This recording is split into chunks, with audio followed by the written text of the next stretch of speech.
Imagine you're at a major stage in your life. Maybe you're entering your 40s like I am. Or perhaps you're stepping into retirement after years of hard work, unsure of what next. Or maybe this is your first year of college and you're already feeling the weight of expectations. I mean, your own, your family's, and even society's. And you don't know what the future holds, and the uncertainty feels overwhelming. But then imagine being handed a note. A simple note that says, this is who you were meant to be if you didn't give up. If you had just kept pushing, kept praying, kept trying to be your best, how would that hit you? Would it bring up memories of times you felt like quitting? Times you wondered if you were making any progress at all? Or maybe would it spark a realization that your story isn't finished? For me, I feel like I've been handed that note right now. Turning 40 has me reflecting on a lot of things. I mean, life, accomplishments, setbacks, and missed opportunities. And it's got me asking some tough questions. I mean, what would my life have been if I had stayed consistent through the moments of fear? If I had pushed through those seasons of doubt and just kept going? Can you relate to that? Have you ever looked back at a moment when you gave up too soon and wondered what could have been if I had just kept pushing a little harder? And those ifs can weigh heavily on us. They can be devastating if we let them. This YouTube journey that I'm on right now, this YouTube journey of mine is one of those ifs.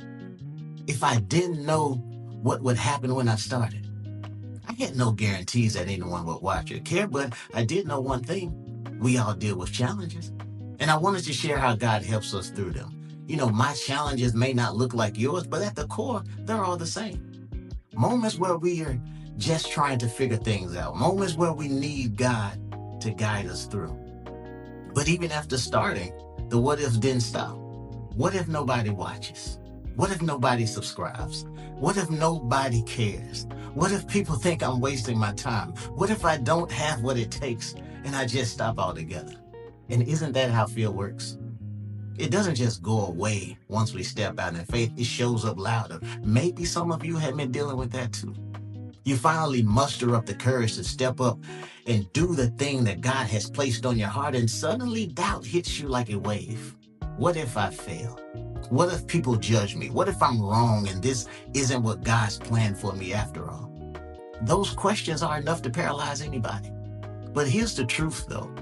Those what ifs are distractions, nothing more, nothing less than that.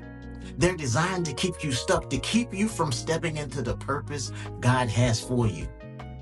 Proverbs 16:9 says, in their hearts human plan their course, but the Lord establishes their steps.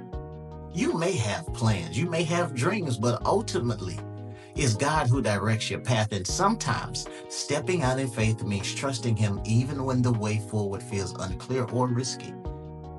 Think about someone who's recently retired. For years, they've been dreaming of something more, maybe starting a business, maybe writing a book, or finally pursuing a passion they never had time for.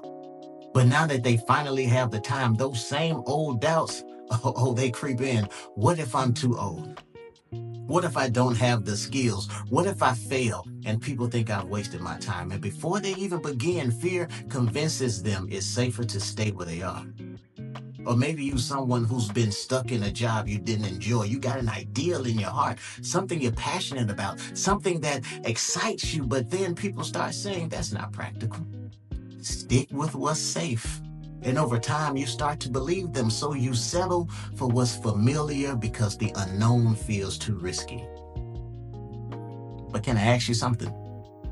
When did we start letting fear of failure dictate our lives? When did we stop trusting that if God gave us a dream, He also gave us strength to pursue it?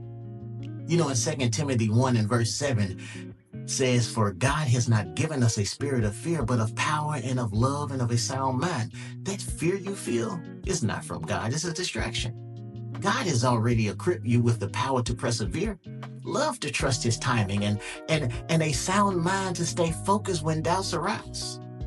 Let me ask you another question. What if you didn't give up?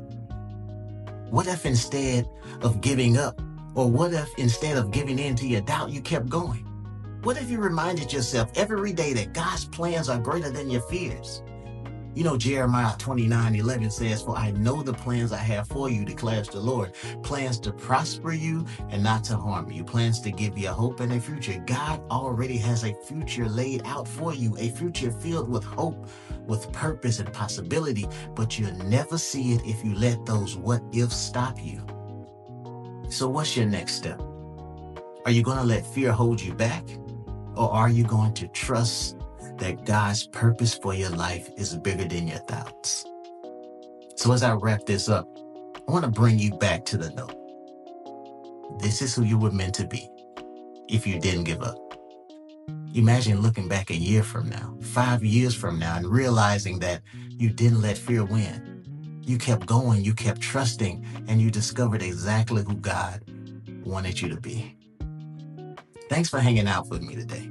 If this resonated with you, hit the like button and share it with someone who might need it. Don't forget to subscribe and join me on this journey, because where impossibility ends, God begins. Stay blessed.